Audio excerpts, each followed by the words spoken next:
kemudian dilanjutkan Pak Paroki kepada Romo Eman. Silakan. Suster, frater, Bapak Ibu Saudara-saudari, pertama-tama dari tempat ini saya mengucapkan selamat datang, selamat merayakan hari Minggu biasa keberapa ini? 6. Untuk menginspirasi dan menerangi hati dan pikiran kita dalam pertemuan ini, rapat pleno ini, saya memakai bacaan suci hari ini sebagai inspirator. Bacaan pertama berbicara tentang apa? Yang sudah ikut misa tadi dan kemarin itu Nabi Yeremia bilang apa? Celakalah orang yang mengandalkan manusia, terberkatilah orang yang mengandalkan Tuhan. Agar kita tidak celaka dan terberkati, mari kita rapat dengan mengandalkan Tuhan. Itulah kenapa saya pakai topi ini, moto tabisan Bapak Uskup Ruteng, Deus incrementum, Omnia in caritate, lakukan apapun dengan kasih. Jadi kita datang rapat ini karena kita mengasihi Tuhan, mengasihi gereja, karena dengan ini kita diberkati. Yang kedua, hari ini ada sabda bahagia. Pasti Bapak Ibu ada yang bahagia dan ada yang kurang atau tidak bahagia karena waktunya hari ini tersita untuk rapat. Tapi saya hanya mau mengatakan bahwa sebenarnya tidak ada kebahagiaan terbesar. Kebahagiaan itu bukan tergantung kekayaan dan kemiskinan, begitu kata Romo Martin tadi, tapi tergantung hati yang terarah kepada Allah dan melakukan apapun dengan kasih. Maka Romo mengajak untuk kita ikut rapat ini dengan hati yang penuh kasih sebagai ekspresi iman, bukti rasa cinta kita kepada Gereja Katolik Paroki Santa Maria Immaculata Mataram. Semua sudah bekerja dan mempersiapkan lama, dan ini bukanlah saat untuk kita mempersoalkan, tapi merampingkan dan merapikan supaya kita melakukan apapun dengan mulai dari apa yang kita pikirkan bersama dan kita eksekusi bersama nanti. Ada sebuah cerita yang menginspirasi saya. Beberapa hari lalu saya ketemu dengan salah satu keluarga muda.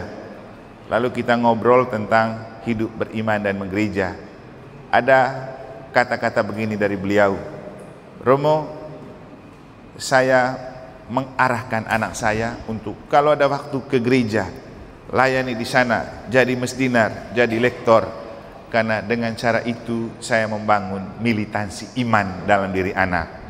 Nah, Bapak Ibu, kita akan bicara tentang gereja yang militan.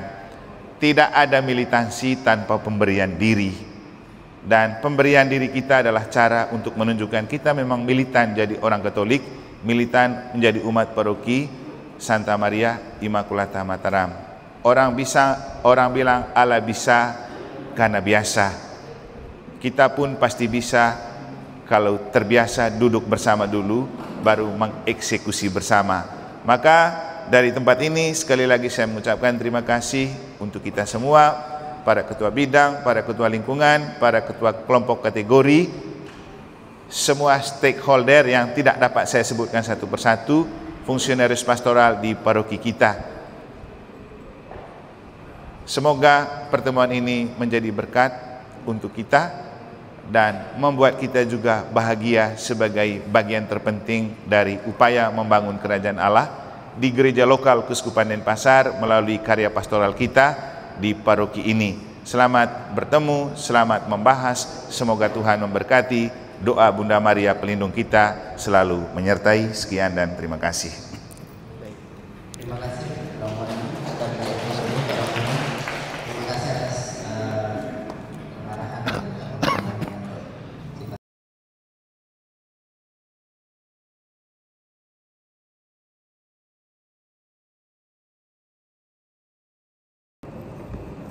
Oke. Langsung saja mulai dari penyuluh. Pertama, penyuluh wajib meminta tanda tangan pastor paroki untuk laporan kerjanya, karena tidak akan pernah jadi penyuluh tanpa ada paroki, walaupun itu tanggung jawab pembimas. Karena itu sinergisitas. Saya hanya tanda tangan beberapa penyuluh selama ini. Saya tidak tahu yang lain ada tanda tangan di mana. Ini masukan sangat bagus untuk menyadarkan kita bahwa kita umat juga punya hak menilai penyuluh, karena mereka diangkat untuk membantu penyuluhan iman, bukan hanya untuk tanda tangan saja. Ada kesepakatan kita dengan para pembimas untuk mengangkat penyuluh. Satunya harus sungkeman sama paroki. Jadi coba cek penyuluh yang merasa diri penyuluh, mulai sekarang jangan lupa lapor diri ke paroki untuk membantu penyuluhan di bidang iman. Evaluasi seperti ini kan bagus untuk menyadarkan kita yang selama ini tersembunyi dan tertutup, sekarang terbuka. Mari kita pakai diri kita. Jangan sampai jadi penyuluh tidak pernah ke gereja, apalagi bekerja untuk gereja. Nanti saya akan kasih tahu pembimas juga, supaya jangan terima begitu saja laporan penyuluh kalau tidak ada tanda tangan pastor paroki. Karena mereka juga dipikirkan serius. Di antara efisiensi anggaran ini hanya untuk guru-guru dan penyuluh itu yang tidak diefisiensi, yang lain dipangkas semua karena berharga dan bermartabat. Jadi tolong ke depan, kira-kira di gereja BPI bisa mempersatukan penyuluh-penyuluh ini supaya kita pakai, karena katekesi ini penting. Ini kan jeritan umat yang memang nyata, karena mereka berharap bahwa dengan tenaga pengajar yang ada kita dibantu untuk membina iman. Karena kita tidak bisa menyentuh semua lapisan umat, maka dengan melalui penyuluh-penyuluh tolong dibantu untuk katekesi. Katekesi ini penting karena ini temanya tahun ini. Katekesi kontekstual artinya sesuai dengan konteks usia juga. Masukan Pak Tarsi bagus. Coba kamu bayangkan, ini BRTG tapi pikirnya tentang iman anak. Dan saya senang yang begini. Kita profesional di bidang kita tapi juga spiritual. Jadi tolong diperhatikan untuk anak-anak ini, diperhatikan imannya. Tadi malam Romo Martin juga singgung soal perhatikan ramah anak dalam pembinaan anak-anak. Dan ada yang menganjurkan kita juga banyak pendidik yang mempunyai profesionalitas dalam membangun sikap ramah anak. Memang ada hambatan. Tidak semua orang yang punya profesi dan kemampuan seperti itu mau melayani di gereja. Tapi juga mungkin ada yang mau melayani tapi tertutup dengan kondisi. Maka sekarang BPI tolong mengakomodir kalau ada orang yang potensial yang masih merasa tertutup, tidak ada kans untuk terlibat, kasih tahu supaya kita tahu. Yang penting kalau mau terlibat, mari beri diri. Karena selama ini juga kan kita butuh orang yang mau, bukan hanya mampu. Boleh mampu tapi kalau tidak mau setengah mati juga kita. Tapi banyak orang yang mau walaupun tidak mampu, mau tidak mau kita pakai. Jadi soal mau memberi diri atau tidak. Dan perhatian untuk anak-anak ini sangat tinggi, perlu Bapak Ibu. Karena anak-anak punya psikologi. Saya selalu cerita begini, pengalaman saya di paroki lain, mamanya pembina kami. Dia bisa taat dan takluk untuk mengatur anak orang, dan anak-anak orang semua dengar dia. Giliran anaknya sendiri dia tidak mau dengar, tidak bisa diatur. Maka kita butuh kehadiran orang lain. Juga jangan terlalu menggantungkan anak-anak kita pada dunia pendidikan, karena pendidik utama ada di keluarga. Makanya keluarga tolong memperhatikan anak. Dan ini juga yang membuat saya berpikir begini, mungkin KKI berpikir ulang tentang anak-anak dikumpulkan di ruangan sendiri sementara kita misa. Saya mengharapkan sekolah minggu itu dilanjutkan setelah misa, supaya anak-anak bersama orang tua ikut misa bersama di gereja. Jangan mereka dikumpulkan sendiri, supaya mereka dilatih untuk gereja sinodal, berjalan bersama orang tua dan keluarga, ikut misa di gereja. Sehingga kali berikut tidak ada lagi pemandangan di sana misa, di sini kumpul anak kami ya. Gitu. Jadi saya kasih memang untuk berpikir ke depannya bagaimana. Boleh dilanjutkan dengan kegiatan mereka, jangan bersamaan dengan misa. Tidak enak juga pemandangannya, kita misa, anak-anak buat kegiatan. Biar mereka belajar untuk berada bersama keluarga dan orang tua dalam misa. Sesekali misa khusus untuk mereka. Kalau yang sudah bisa diatur, boleh sisihkan tempat di depan atau di loteng khusus untuk mereka. Biar mereka berada bersama umat. Nanti ini tolong dicatat, berpikir supaya kita pelan-pelan hindari bersama dengan misa, kita ada sekolah minggu. Kemudian dari penyuluh tadi ya. Nah, sharing dan penuturan kitab suci untuk anak-anak. Saya pernah, waktu saya masih di negara, saya bertamu di rumah umat. Kebetulan anak-anak kami baru pulang sekolah minggu sore di gereja. Lalu saya tanya, tadi kamu diajarin apa? Cerita ulang tentang Sakeus yang kemudian ada tepuk Sakeus itu. Wih, heran saya, anak kecil umur kelas 2 SD. Dia bercerita persis seperti yang kita dengar di kitab suci. Lalu saya bilang ini, bapakmu tidak pernah bisa begini. Artinya apa? Ya, itulah, biasakan mereka. Mereka punya daya tangkap kuat untuk mendengar dan menceritakan kembali. Beri mereka kesempatan untuk itu. Jangan sampai kan anak-anak kita hanya main HP tok. Buka juga HP untuk mereka dengar cerita tentang kitab suci kan. Tapi di rumah ini pasti tidak mungkin Bapak Ibu. Yang mungkin itu kalau mereka kumpul di sini. Jadi itu, yang punya anak kan kamu. Kami tidak punya anak, kami hanya peduli saja. Karena ini masalah terbesar sekarang itu, krisis kemanusiaan itu mulai dari perhatian terhadap anak-anak. Seperti yang sepintas saya ceritakan di sana tadi, mama perawat, bapak kerja di bank, anak kurang isi. Jangan sampai bapak terlibat di gereja, jadi prodiakon, anak kurang gizi rohani. Nah, ini juga kan, apa artinya keterlibatan kita kalau kemudian mereka tidak diperhatikan hidup rohaninya? Mari membagi gizi rohani kepada mereka. Lalu soal beberapa hal tadi, masukan Pak Leksi dan tanggapan dari Pak Maik tentang keterlibatan. Bapak Ibu, kesulitan kita itu selalu meremehkan katekesi. Padahal kita butuh pengetahuan iman. Begitu bilang ada katekesi, berapa orang mau datang? Katekesi itu banyak, pencerahan-pencerahan kayak semalam itu, akhirnya yang setia sampai akhir merasa itu perlu dan penting. Minta datangkan lagi narasumber. Bahkan Romo Martin itu menawarkan, kalau kamu mau caranya bagaimana anak dididik mengoperasikan HP supaya dipakai secara positif, dia mau siap datangkan tim Komsos dari KBI. Karena ada yang merindukan. Saya bilang bisa-bisa saja, mau datang siapa aja bisa. Tapi kamu mau nggak datang dengar? Tuh, seperti katekesi, kita sudah punya podcast. Seberapa banyak sih orang mau dengar? Ke depan kita berencana untuk ada sesi umat bertanya, Romo menjawab. Pertanyaan apa saja. Tapi kembali lagi, kamu mau nggak dengar? Itu saja. Kalau dengar baik khotbah juga banyak pengetahuan di sana. Tapi mau nggak? Tuh, mulai dari kita orang tua. Kalau kita tidak mau mendengar, saya nih pengalaman kemana-mana, diperkaya betul pengetahuan. Kenapa? Dengar orang ngomong, nyimak orang bicara. Itu sangat memperkaya kita. Kalau kita datang yang lain ngomong, kita ngomong sendiri, kapan ada pengetahuan di kita? Sehingga ada pertandingan omong di dalam rapat. Jangan menganggap remeh suara-suara masukan itu penting. Seperti saya nyimak.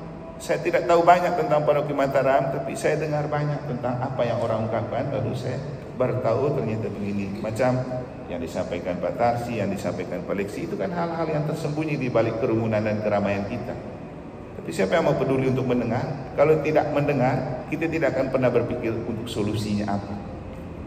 Jadi tolong dengar baik-baik, mari kita maknai bersama lalu berpikir bersama untuk solusi. Penyusunan program ini mencari solusi untuk jeritan-jeritan seperti itu.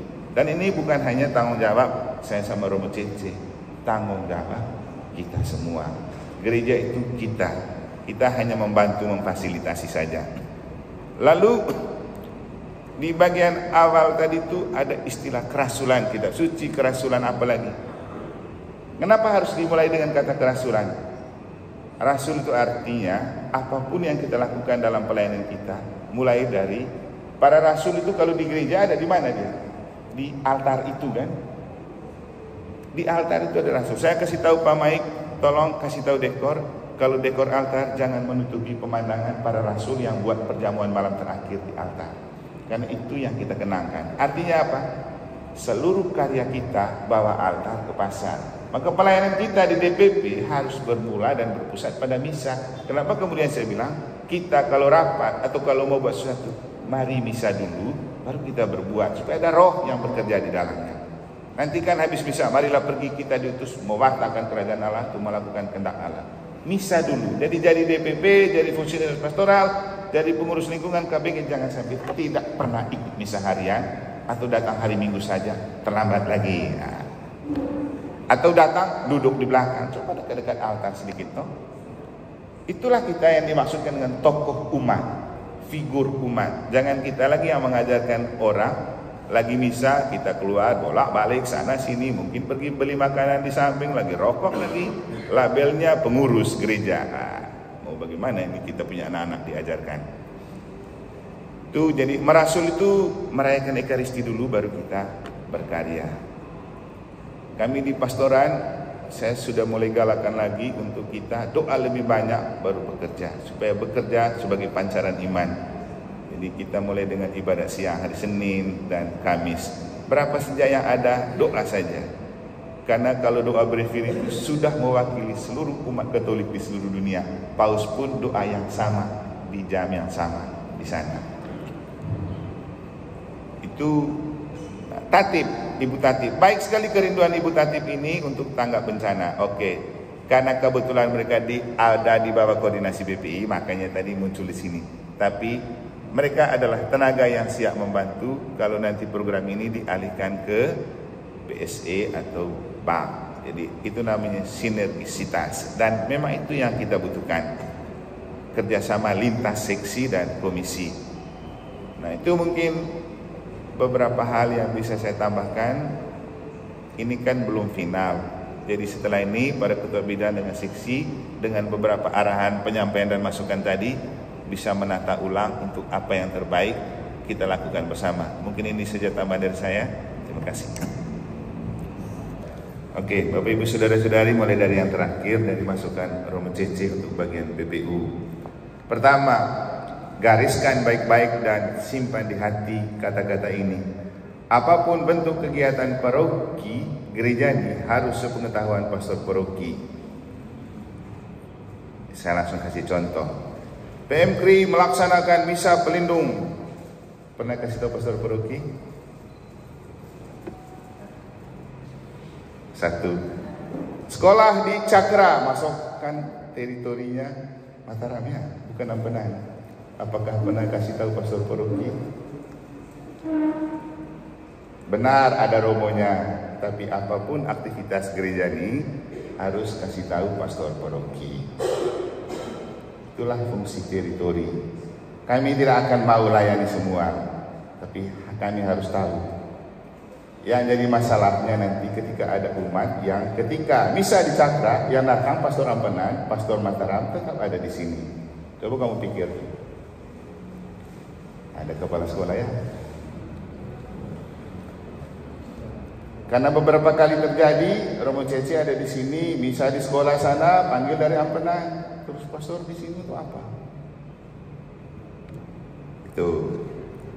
Itu contoh. Masih ada hal lain lagi. Bapak Ibu tidak dilarang untuk Anda semakin banyak merayakan sakramen makin baik, tapi jangan lupa kasih tahu pastor paroki. Kasih tahu saja. Pastor boleh kamu impor. Demikian juga kegiatan. Benar sekali kata Romo Cici. Kamu buat kegiatan sudah atas nama gereja, harus sepengetahuan paroki, pastornya dan bidangnya. OMK mau buat kegiatan di mana? Harus sepengetahuan karena kamu bawa nama gereja. Setiap kelompok kategori ada moderator, tapi Anda tidak buat kegiatan karena moderator sudah tahu. Semua di bawah koordinasi paroki yang di dalamnya ada moderator. Ingat baik-baik ini ya, itu namanya struktur organisatoris. Sistem dan struktur kerja. Kita punya sistem DPP di Gereja Katolik, hierarkinya jelas. Dan di dalam struktur itu ada sistem kerja. Di dalam sistem kerja itu ada program kerja. Maka setiap pekerjaan yang diprogramkan harus ikut sistem dan struktur. Gereja Katolik kuat karena hierarki. Itulah kenapa kita perlu pastor paroki, perlu pastor dekan, sehingga tidak semua pastor bebas melakukan karena ada namanya yurisdiksi, pelimpahan wewenangnya namanya gereja. Ada orang tertentu yang dilimpahkan wewenang soal kewenangan. Kita jadi imam itu ada dua, jadi imam dan diberi yurisdiksi. Kalau yang ikut tabisan pasti lihat ya, setelah dibacakan SK Tabisan ada yurisdiksi, pemberian wewenang untuk tugas dan tanggung jawab. Dan kita hidup gereja ini tentang memberikan wewenang. Romo Cece saja kalau berkat nikah, kalau saya tidak kasih, dia tidak mau. Kenapa? Harus ada pelimpahan wewenang dari pastor paroki. Demikian juga pastor siapapun yang datang ke sini, harus ada pelimpahan wewenang dari pastor paroki. Saya juga pergi ke tempat lain, saya harus izin di pastor paroki yang ada, kecuali misa keluarga. Kalau sudah misalnya melibatkan kelompok kategori, KBG yang bersifat community, harus sepengetahuan pastor paroki. Itu aturan gereja Katolik. Ini aturan biasa yang sudah harus tahu untuk semua orang Katolik. Jadi itu tentang apapun kegiatan kita, OMK, kelompok ini, kelompok itu, ketika Anda ada di bawah bidang atau seksi, kan ini barangnya. Pastor paroki ada bidangnya, bidang itu ada seksinya, seksi itu ada kelompok kategorinya. Contoh, kerasulan wanita sudah ada di BPI, PM KRI ada di bawah komisi kerawang, seksi kerawang di bawah BPU. BKRI dia juga buat kegiatan harus bilang ke seksi kerawang dan BPU. Itu garisnya. Jadi semua kelompok kategori harus sungkeman dengan seksi dan bidangnya. PDKK dia ada di bawah seksi apa itu BPI. Ya, makanya kemarin itu mereka harus banyak kegiatan, harus sungkemannya sama BPI. Tapi karena judulnya keluarga ya Pak Noris. Tapi yang paling penting kan koordinasi dan sinergisitas, supaya kita tahu the right man on the right place gitu. Jangan salah alamat. Yang pasti Bapak Ibu, kita juga, saya sama Romo Cece selaku pastor paroki dan rekan, tidak mungkin menghalangi kamu punya kemauan baik untuk membuat kegiatan. Tapi etika itu perlu, supaya kalau ada apa-apa terjadi dengan kegiatan kamu, siapa yang bertanggung jawab? Itu maksudnya. Kalau ada masalah di kamu punya kegiatan dan pemerintah mengetahui itu kegiatan Katolik, dia kemana? Gereja yang dia cari. Ini umat Katolik loh yang begini. Bagaimana pihak gereja Katolik? Jadi jangan asal buat karena suka-suka. Ingat tanggung jawab dan wewenang. Itu hal-hal lain. Yang lain dari BPU yang saya catat itu begini. Mulai dari pendidikan agama, Anda rasa tidak tegakah anak Katolik dididik oleh orang agama lain? Benar tadi masukan itu, penyuluh diangkat banyak-banyak untuk mencari solusi atas masalah itu. Ketika penyuluh sudah banyak, masih juga banyak masalah seperti itu. Kira-kira bagaimana ya Bapak Ibu ya? Nah, artinya begini, bagus sekali penyampaian-penyampaian tadi supaya kita tahu sama tahu. Karena selama ini kita bersembunyi di balik ketidaktahuan atau pura-pura tidak tahu. Ada deal-dealan loh angkat jadi penyuluh itu, ada transaksinya. Tugas dan tanggung jawabnya apa?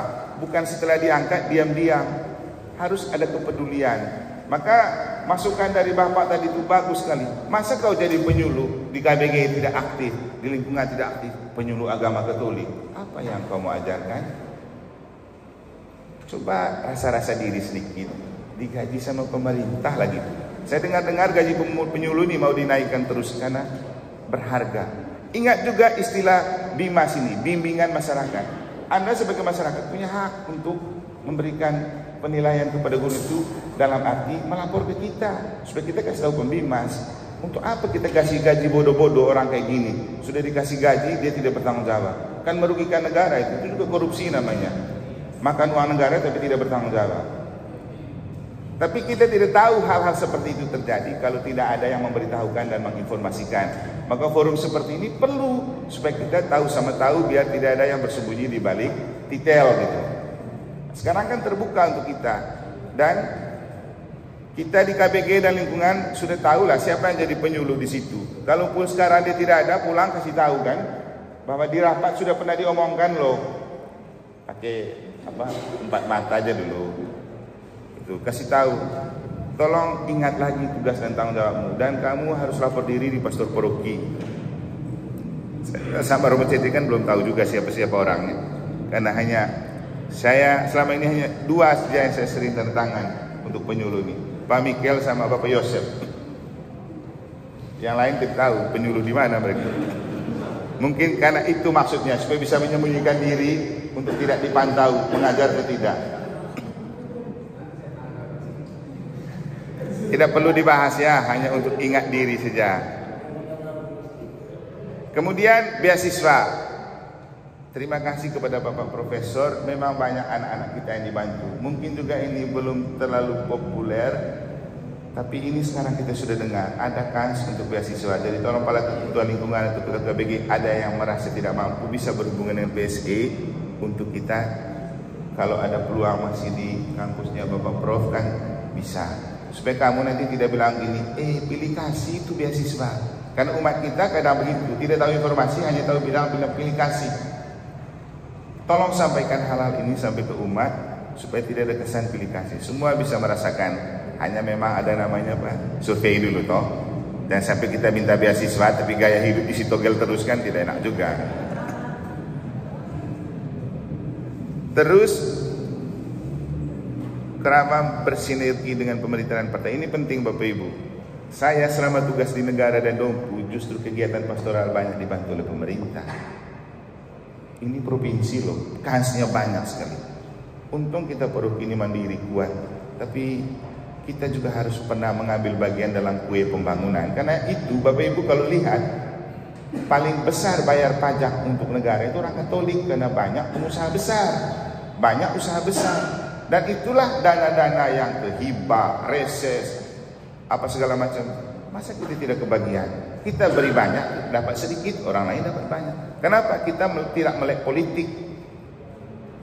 Di negara saya itu setiap tahun kita dapat 30-40 juta dari FKUB saja untuk operasional di gereja. Kemarin kita dapat DKRI hampir 40 juta dari Kesbangpol. Masih banyak lagi lembaga-lembaga lain, termasuk kita bangun menara dan perhentian untuk 600 juta dari PSI, dana hibah. Dana hibah setiap anggota dewan ada jatahnya. Dulu waktu Covid di Bali, dana hibah satu anggota dewan provinsi 2,7 M. Dana itu dibagi ke setiap orang yang mengajukan proposal. Waktu itu kita lewat PSI, negara dapat 600, katedral 398, Monang Maning 500 juta. Tidak pernah angka sebesar itu didapat oleh gereja. Kenapa mereka memperhitungkan kita? Karena mereka hadir, kita hadir di sana. Saya adalah orang berjubah pertama yang hadir di gedung paripurna DPR provinsi untuk melantik orang Katolik jadi dewan. Itu maksudnya kita pilih orang Katolik Bapak Ibu. Banyak dana hibah di sana yang kita tidak dapat karena kita tidak tahu, mereka tidak transparan. Belum lagi beberapa kegiatan Komisi Kerawang itu dimediasi oleh dana resesnya Ibu Grace. 10 sampai 20 juta satu kali pertemuan kan lumayan biaya pertemuan kita. Pakai dana reses. Itu artinya menyerap aspirasi rakyat untuk mereka punya bahan pertemuan. Karena itu setiap berapa bulan ada itu. DPR turun ke konstituen menyerap aspirasi, ada dananya, dana duduk, dana makannya. Saya tidak tahu di sini bisa sampai 15 juta. Satu kali kita rapat kan bisa dibiayai sama mereka. Tapi kita tahu bagaimana itu kalau tidak bergaul. Tuh. Jadi pemerintah punya banyak hak kekayaan untuk kita bisa mengambil bagian di dalamnya. Terlalu kecil mereka beri kita dengan bumbu-bumbu saja. Terlalu kecil. Masih ada banyak hak yang bisa kita dapat. Kemarin saya bilang koleksi dengan efisiensi anggaran, tolong saya minta satu anggota Golkar dana resesnya alihkan untuk DOMK. Polisi bilang siap. Tapi begitu Bapak Ibu, mereka punya dana reses yang bisa dialokasikan ke kita. Dana reses itu bukan punya dewan, dana punya gubernur, hanya untuk mendapatkannya lewat anggota dewan.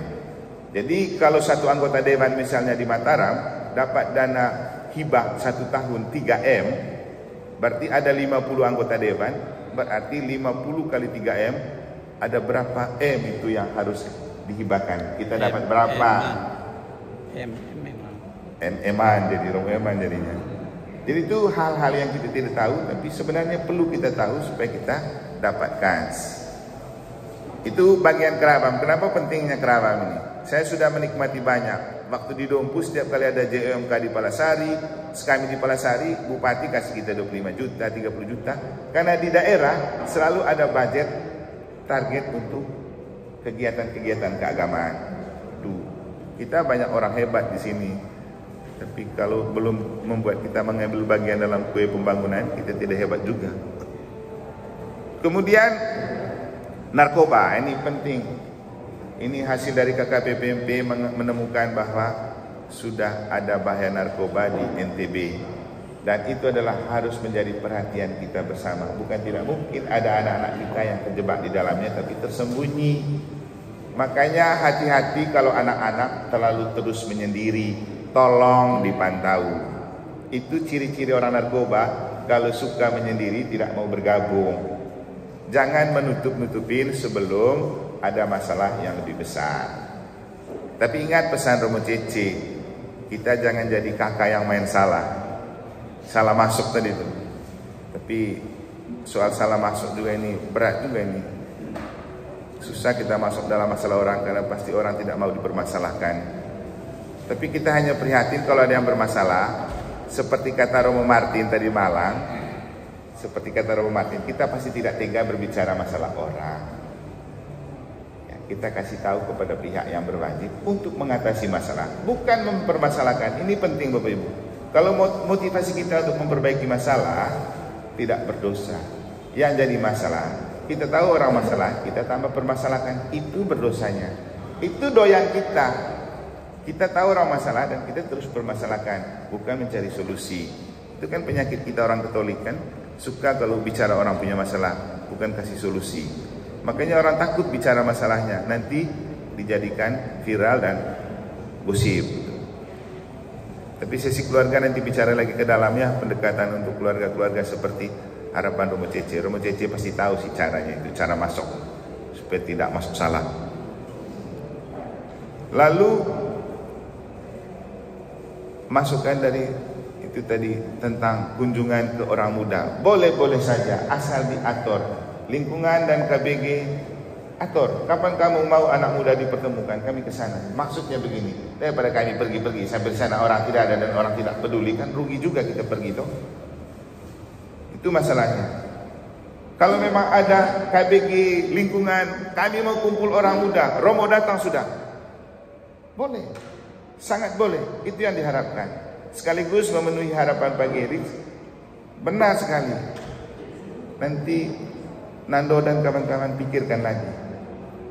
Kita cenderung berpikir orang muda itu sama dengan untuk paroki saja.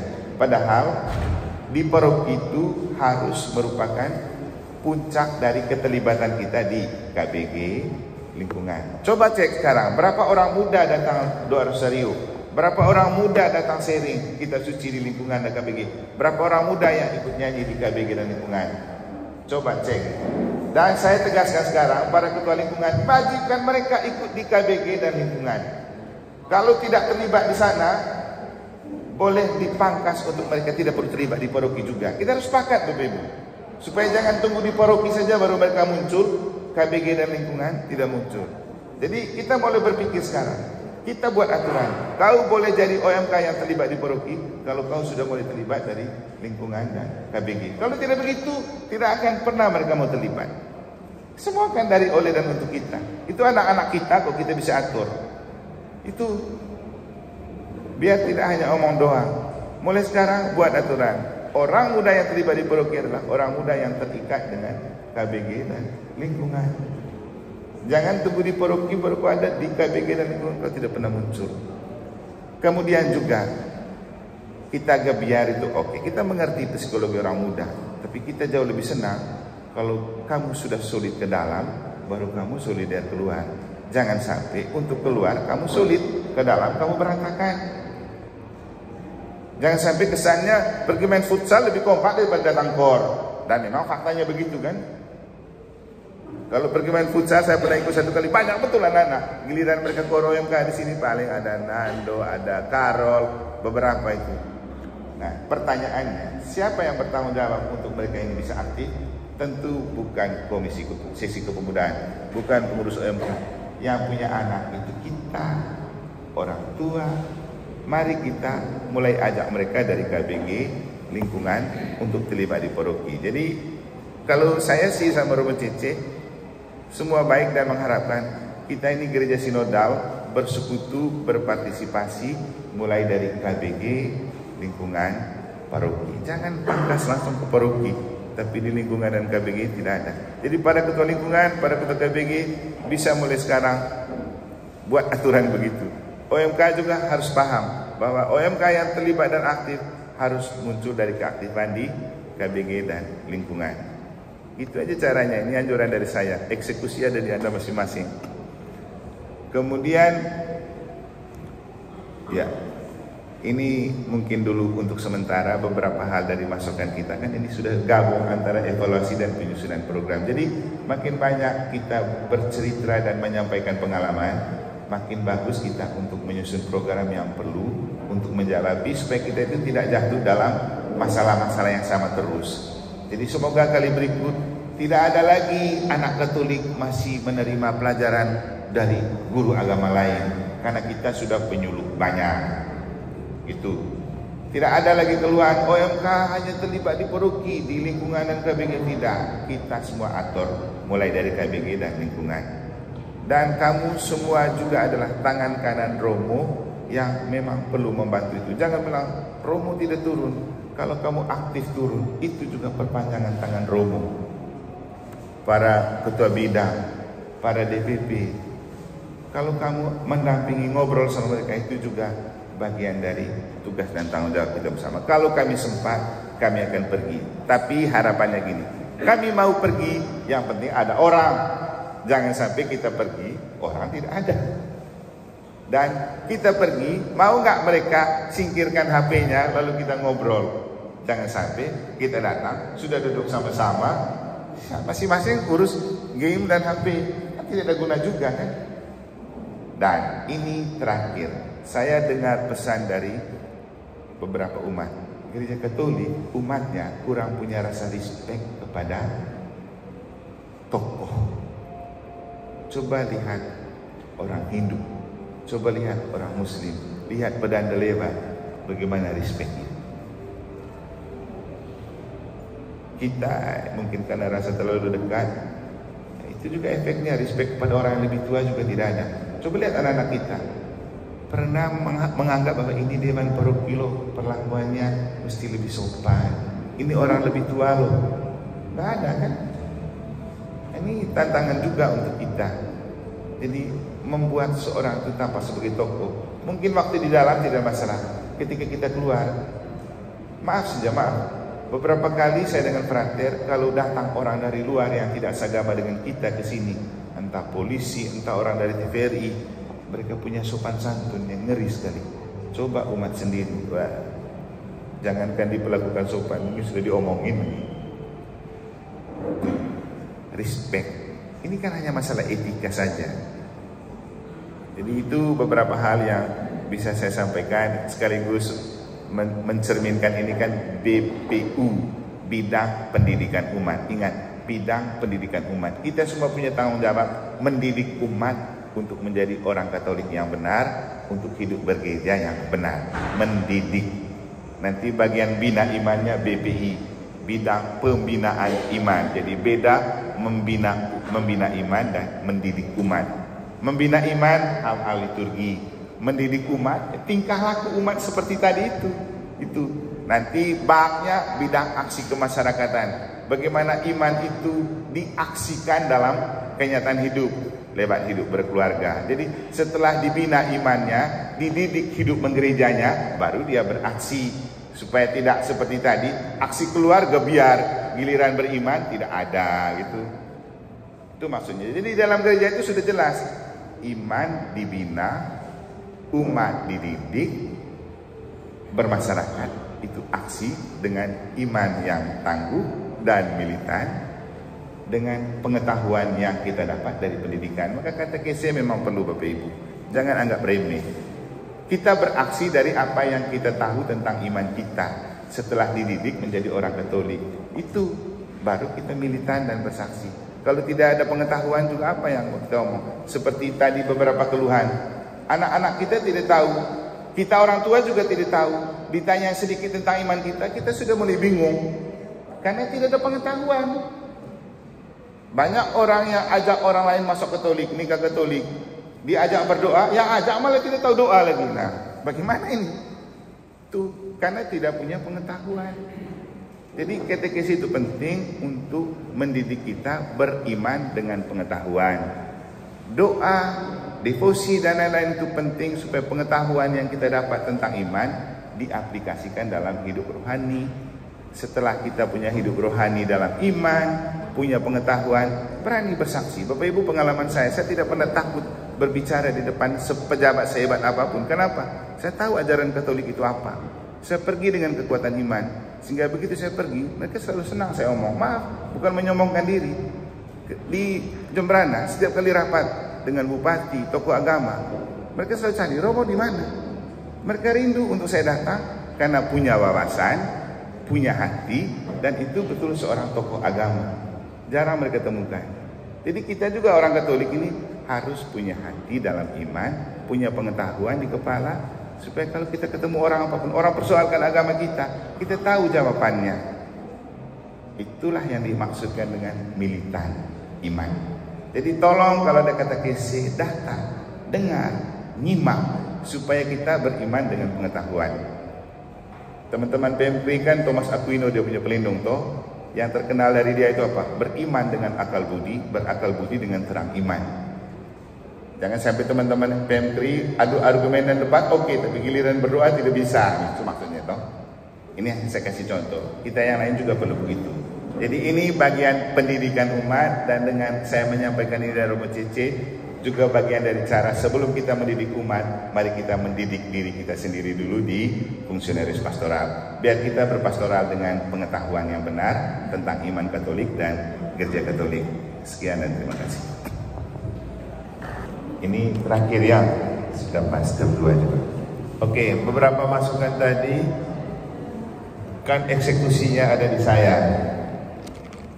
Pertama, sebelum saya mengeksekusi itu, Bapak Ibu sudah mengikuti 3 bidang ini. Supaya kita paham, kita mulai dengan iman. Bidang pembinaan iman. Iman kita dibina melalui liturgi, katekese, kitab suci, KKI, dan beberapa fiksi yang ada di bawah BPI. Itu untuk membina iman. Iman itu masalah pribadi, maka fokusnya pada iman pribadi. Sehingga kegiatan-kegiatan itu lebih untuk membuat kita makin kuat dalam iman dan bisa militan. Setelah kita beriman, hidup bergereja itu bukan hanya tentang iman, tapi sebuah komunitas, persekutuan. Maka ada istilahnya umat. Umat itu kumpulan orang beriman. Karena sudah kumpul banyak orang beriman, perlu dididik supaya solid.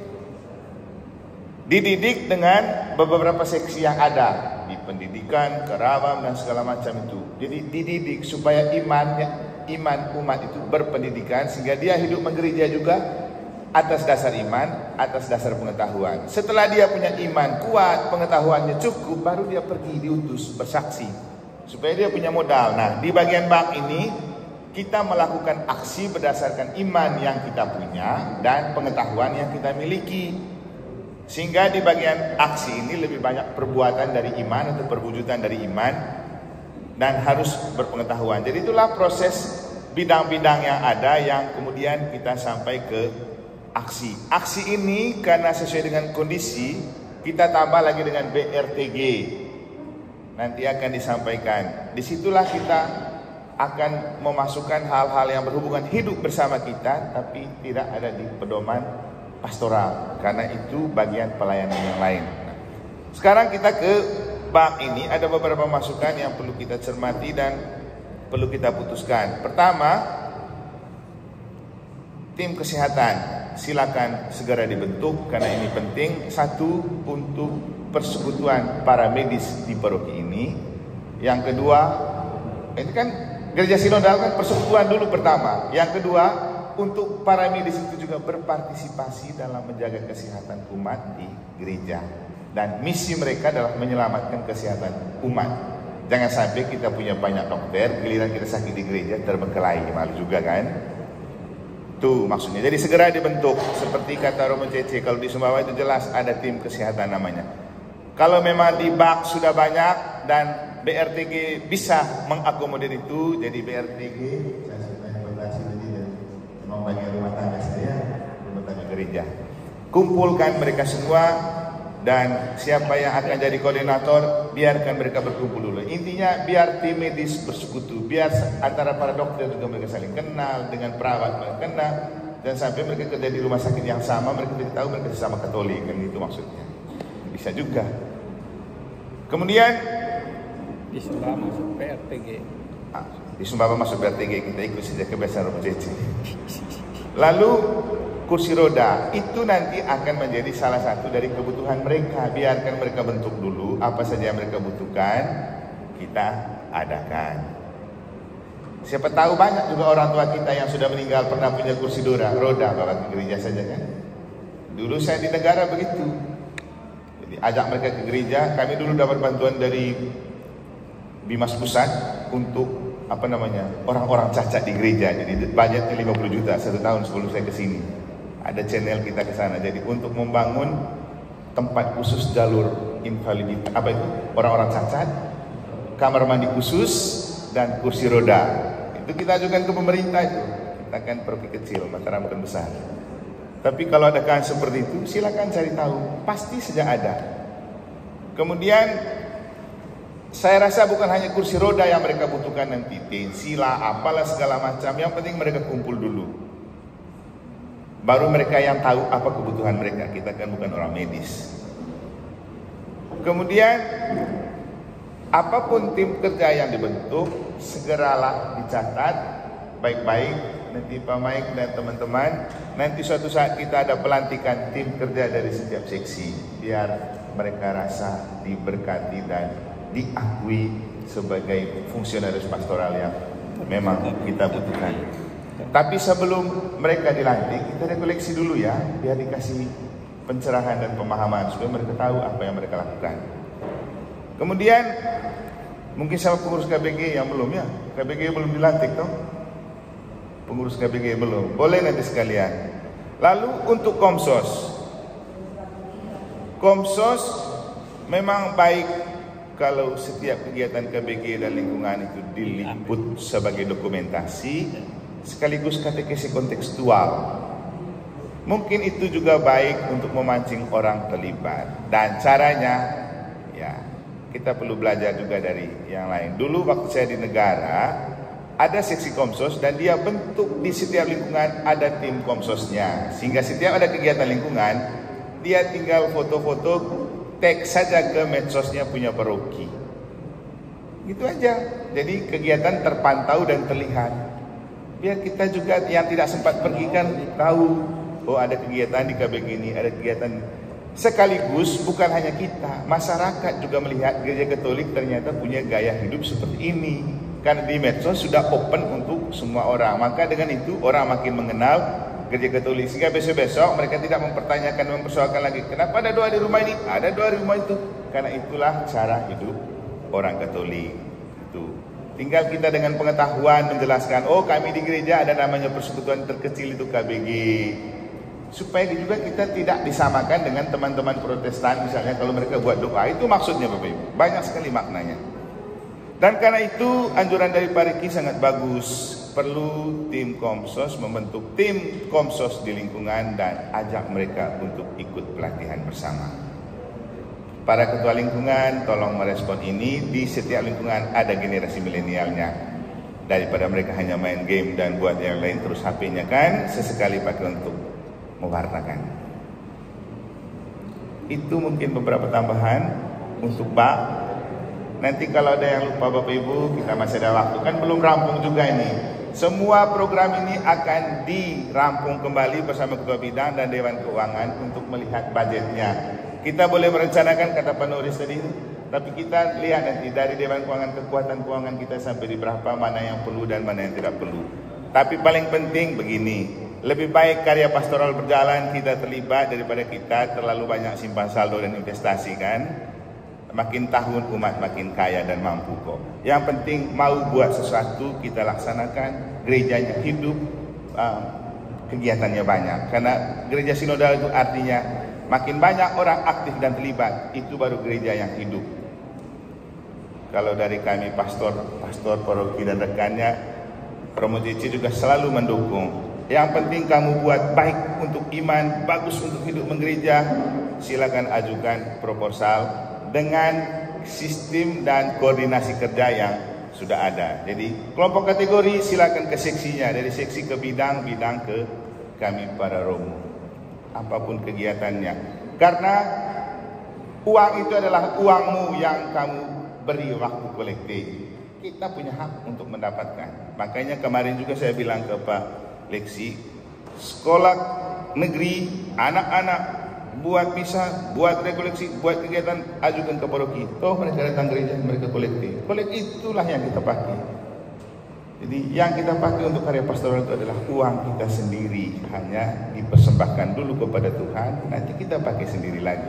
Maka semakin besar kolektif kita, peluang untuk buat banyak kegiatan juga semakin besar. Gitu.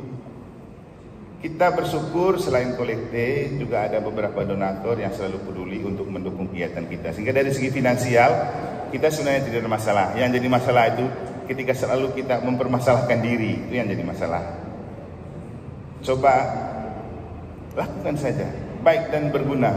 Apa itu omnia in caritate ini? Lakukan apapun dengan kasih, itu saja kuncinya. Pasti Tuhan bantu dan Tuhan tolong. Itu beberapa tambahan. Sekian dan terima kasih untuk sesi bak. Oke, terima kasih. Pertama, untuk bangunan saya serahkan ke kalian semua yang tahu itu, karena saya belajar kitab suci dan teologi. Saya hanya mau bilang saja, kebocoran ada, yang ada adalah korban kebocoran ketidakjujuran dalam bekerja. Supaya tidak bocor terus, beri yang terbaik untuk gereja dan kerjakan sesuai dengan apa yang perlu, penting, dan kita kerja dengan kolektif kedua yang kita lakukan. Jadi uang dari kolektif dan untuk kita, kan kita ada kolektif untuk pemeliharaan. Silakan bekerja. Romo hanya mengharapkan supaya gereja makin bagus, kita bisa makin nyaman.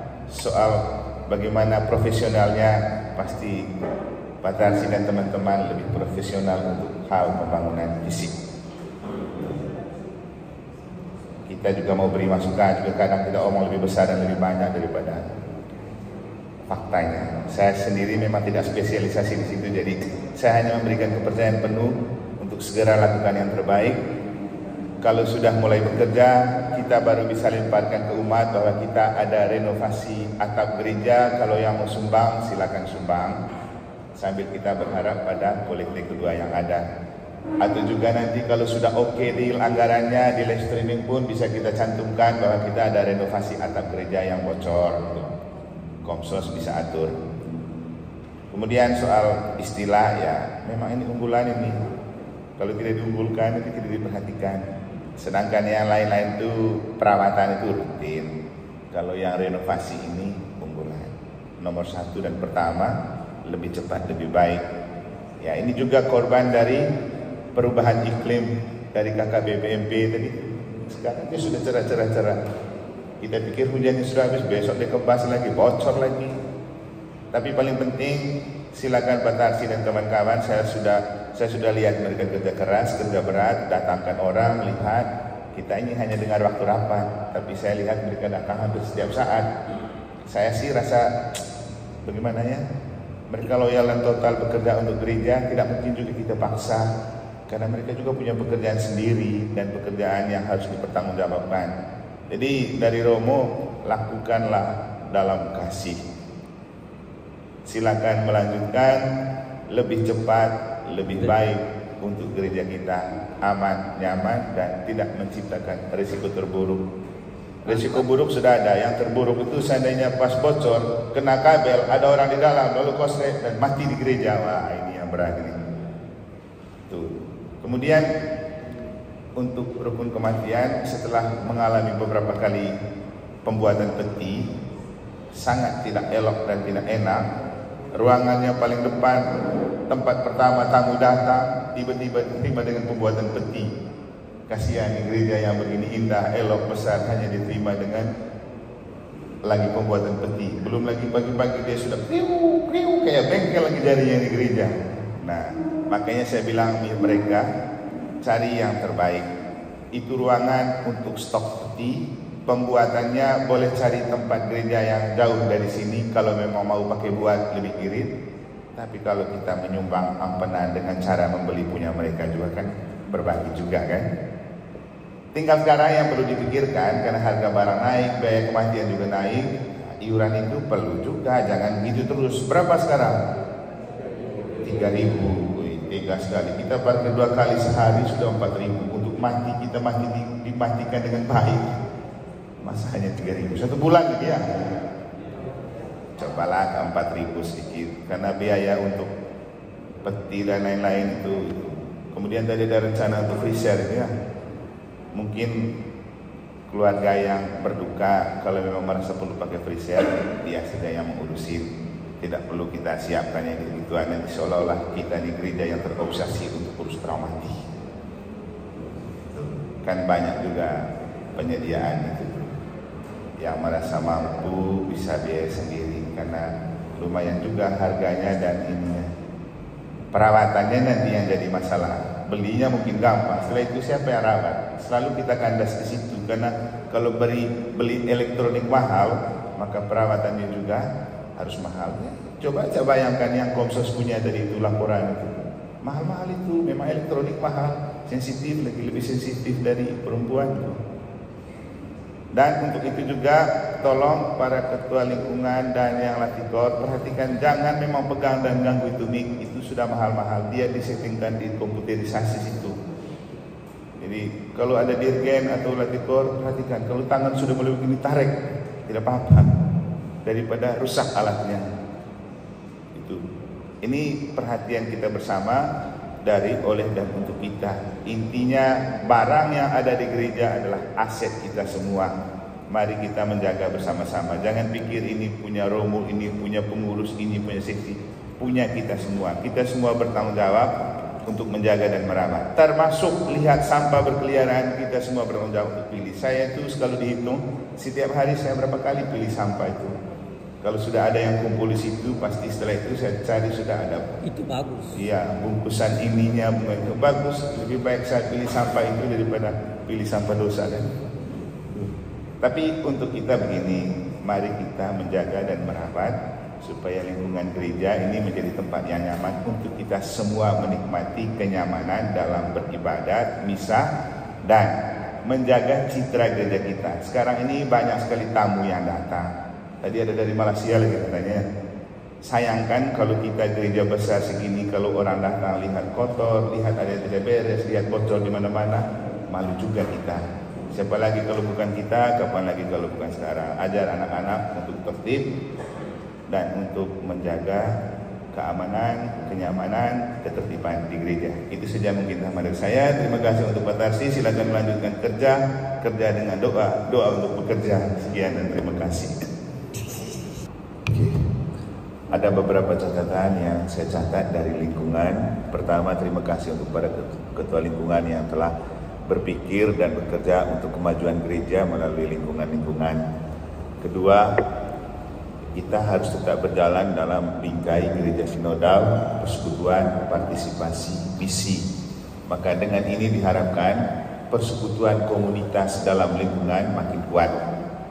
Partisipasi perlu ditingkatkan untuk misi kita. Sehubungan dengan itu, dari beberapa program lingkungan ada beberapa hal yang perlu kita perhatikan. Pertama, ada kata berjalan tapi kurang antusias. Kalau sudah tahu begitu bagaimana caranya, silakan kembali ke lingkungan untuk berpikir untuk meningkatkan antusiasme umat. Biar masalah yang kita temukan bisa cari solusi. Kemudian nama pelindung KBG atau lingkungan rata-rata sudah ada. Hari minggu pertama bulan Maret akan ada pelantikan pengurus lingkungan dan KBG. Tolong dicatat nih BPI. Dicatat juga BPI segera merencanakan kapan waktu terbaik nanti untuk kita yang punya kesempatan bisa ziarah ke pintu suci di katedral itu, karena ini tahun jubileum. Lingkungan yang mau jalan sendiri yang sudah rencana boleh juga, tapi kalau tunggu sama-sama dengan paroki boleh juga. Jadi masukan Romo Cece tadi. Karena memang kita perlu ke sana. Yang mau ke luar negeri silakan, karena masih tahun Yobel. Lalu minggu pertama April itu nanti ada pelantikan tim kerja seksi-seksi. Para ketua bidang segera merampungkan tim kerjanya. Nah, ini hal penting. Kalau sampai lingkungan tidak ada misa, dipertanyakan Katoliknya. Karena Katolik itu sama dengan misa. Kita boleh buat banyak kegiatan lain, tapi kalau tidak misa itu bukan Katolik. Pusat dan puncak dari hidup kekatolikan adalah misa. Ya. Karena ini ada yang perhatikan, ada yang tidak perhatikan, maka dari paroki nanti sama Romo Cece kita sudah punya banyak imam. Misa lingkungan wajib tiap triwulan, silakan atur. Diwajibkan dari paroki misa lingkungan setiap triwulan. Karena dasarnya jemaat perdana itu hidup dari kumpul bersama, perjamuan bersama. Itu baru tumbuh imannya dan hidup menggerejanya. Jangan sampai kumpul arisan setiap minggu atau setiap bulan rutin. Kumpul untuk perjamuan misa susah. Padahal sama saja orangnya kan. Coba cek arisan kelompok-kelompok tuh rutin, hampir tiap minggu selalu ada dengar arisan. Bisa mereka. Tapi kumpul untuk misa tidak ada. Lalu Katolik. Nah, jadi para ketua lingkungan mencatat setiap triwulan ada misa lingkungan. Kita ada 3 orang romo. Kemudian katekesi. Di bawah misa itu katekesi. Itu penting, jangan sampai tidak ada katekesi. Maka pas misa lingkungan ini juga ada katekesi. Itu kita sendiri yang turun. Silakan Anda mengumpulkan pertanyaan terkait hidup beriman dan menggereja. Untuk waktu itu kita jawab. Daripada kita diam-diam saja kan, seolah-olah baik-baik saja, ternyata banyak yang tidak baik. Seolah-olah kita tahu, ternyata kita belum tahu. Kemudian siara sudah. Lingkungan naturalisasi. Enggak apa-apa, mau lingkungan naturalisasi, mau lingkungan misionaris. Misionaris itu yang tadi kirim-kirim ke lingkungan lain itu kan biar sudah bermisi. Sama saja. Yang paling penting kita tetap solid, berjalan bersama, gerejanya hidup. Itu saja. Jadi jangan lagi kita persoalkan kenapa tinggal di situ, sudahlah, yang penting kamu rasa kamu sudah solid, kuat, kompak, jalan saja. Toh dari Sinode 3 sudah ada itu perdebatan tentang teritori, bahwa seorang masuk di KBG dan lingkungan bahkan paroki di mana dia ada susah juga, dan pasar susah sekali siksa kiri kanan. Tapi sudah, kalau sudah kita menemukan fakta begitu, yang penting kita mau jalan bersama-sama, bersaingnya sehat, jangan saling mempersoalkan, tapi saling melengkapi. Itu jauh lebih penting. Jadi mau lingkungan naturalisasi, mau lingkungan misionaris, semua baik. Yang penting kita tetap merasa sebagai satu keluarga di paroki ini. Karena masalah itu muncul kalau dipersoalkan. Kalau tidak dipersoalkan baik-baik saja sebenarnya kan. Ini juga hal penting, pendalaman dan pemandu. Jadi tolong BPI catat ini. Perlu ada pembekalan fasilitator sebelum turun ke pembekalan itu. Dan memang tolong lingkungan juga mencatat, diam-diam saja kasih tahu ke kami kalau ada fasilitator yang dirasa mendominasi supaya kita bisa evaluasi.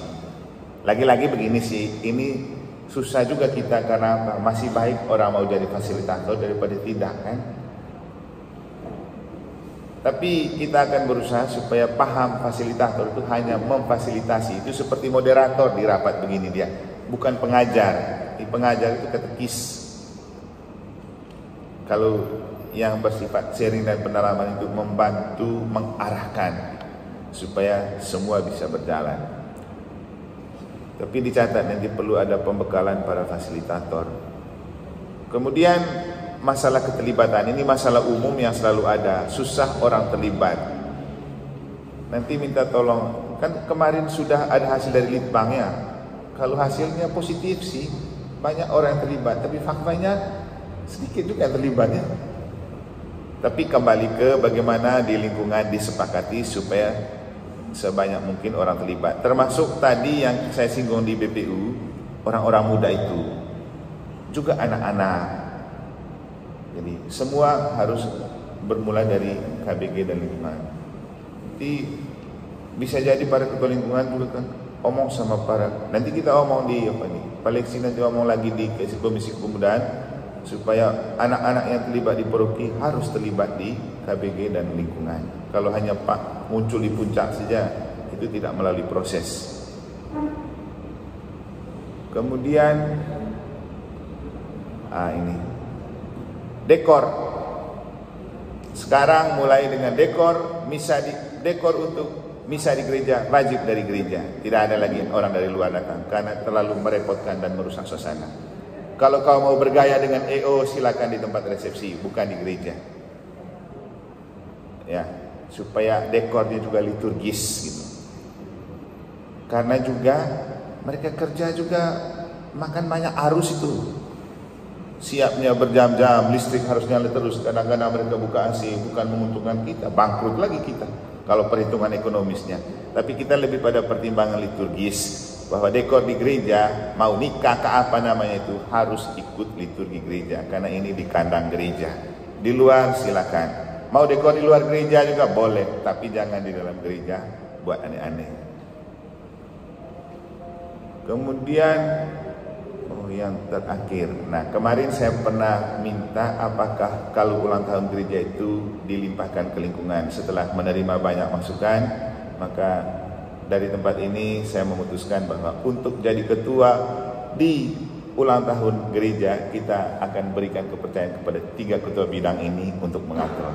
Misalnya tahun ini BPI, silakan membentuk kepanitiaan untuk ulang tahun. Tahun depan BBU, tahun depannya lagi BAK. Silakan siapa yang mau direkrut untuk masuk dalam kepanitiaan, mau dengan lingkungan mana, diatur oleh para ketua bidang ini. Jadi mereka bergilir jadi ketua panitia hari ulang tahun gereja. Maka dengan ini resmi untuk tahun ini silakan Pak Maik mulai berpikir tentang 9 Juni 2025. Mungkin ini saja masukan dari saya. Dari terima kasih kepada ketua lingkungan. Suksesnya gereja sangat tergantung pada kamu, karena kamu yang punya domba. Kita hanya punya program, pelakunya ada di kalian semua. Tuh. Jadi tetap mohon dukungan kita semua. Paling penting lakukan segala sesuatu sebagai ekspresi iman. Dan ingat pesan Romo Baby, kita itu melayani supaya nama kita tercatat dan terdaftar di surga. Itu target kita. Syukur kalau orang menghargai dan memperhatikan kita kan, itulah buah dari pekerjaan. Yang paling penting teruslah bekerja. Sabda Yesus yang dahulukan kerajaan Allah dan kebenaran, semua yang lain akan ditambahkan, bukan bohong. Kalaupun tidak dapat secara material, setidak-tidaknya kita sehat karena jadi ketua lingkungan cukup, karena bayar sakit lebih mahal daripada bayar sehat. Itu saja dari saya, sekian dan terima kasih.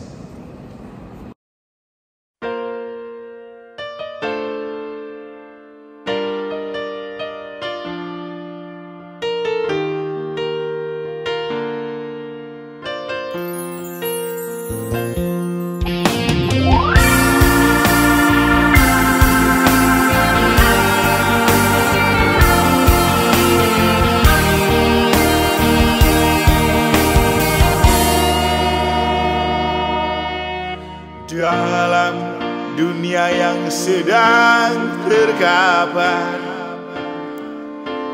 yang buat kita tercerai berai, kadang ada rasa takut kehilangan. Kuatkanlah iman pada Sang Pencipta. Saat hati diselimuti gelisah, datanglah berpasrah di hari bahannya. Cintanya takkan pernah sirna buat kita. Dia akan selalu memberikan rasa lega. Aku tidak seorang diri, aku tidak berjalan sendiri, karena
berat lalui jalan terjal.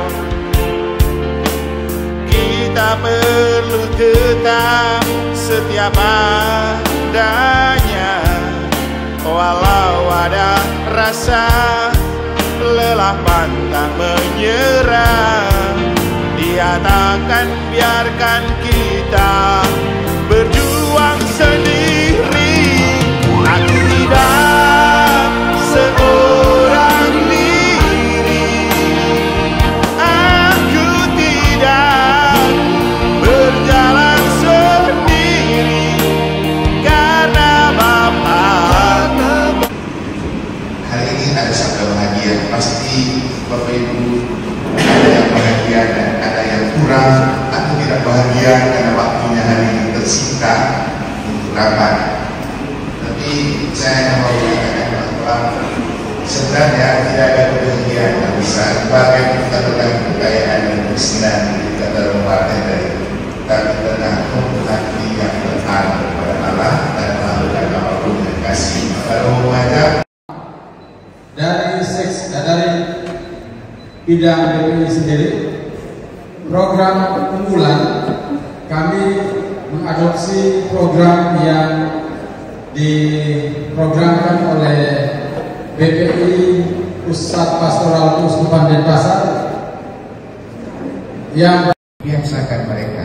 Mereka punya daya tangkap kuat untuk mendengar dan menceritakan kembali. Beri mereka kesempatan untuk itu. Jangan sampai kan anak-anak kita hanya main HP toh. Buka juga HP untuk mereka dengar cerita tentang kitab suci kan. Tapi di rumah ini pasti tidak mungkin Bapak Ibu. Yang mungkin itu kalau mereka kumpul di sini. Anggaran disiapkan oleh gereja. Terima kasih Romo selama ini memberikan kita dengan anggaran. Dianggarkan 6.600.000, realisasinya yaitu 5